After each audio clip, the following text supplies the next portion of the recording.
যারা দেশের সার্বভৌমত্ব রক্ষা করতে চায় তাদের জন্য আজকের এই দিনটি অত্যন্ত বেদনার। আজকের এই দিনটি কষ্টের। শহীদ রাষ্ট্রপতি জিয়াউর রহমানের মাজারে, যেখানে দেশনেত্রী বেগম খালেদা জিয়া, মরহুমা খালেদা জিয়া তিনিও শায়িত আছেন, আজকে শহীদ জিয়ার ৪৫তম শাহাদাত বার্ষিকী উপলক্ষে আমরা এখানে এসেছি।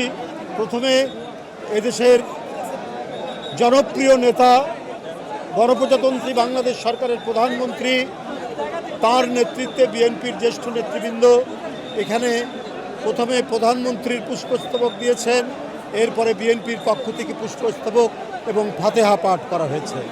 বন্ধুরা, এরপরে বিভিন্ন অঙ্গ সংগঠন তারা শ্রদ্ধার্ঘ্য নিবেদন করছেন, ফাতেহা পাঠ করছেন। আমি এখন অ্যাসোসিয়েশন অফ বাংলাদেশ অ্যাবের যে সংগঠন, ইঞ্জিনিয়ার শাহরিন ইসলাম তুহিনের নেতৃত্বে ইঞ্জিনিয়ারদের যে সংগঠন, তারা পুষ্পস্তবক অর্পণ করেছে এবং ফাতেহা পাঠ করেছে।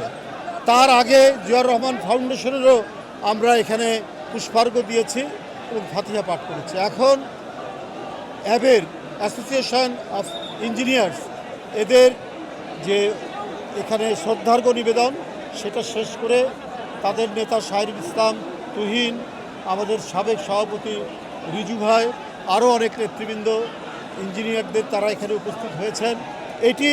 এটি কোনো আজকের দিনটি কোনো দলের নয়।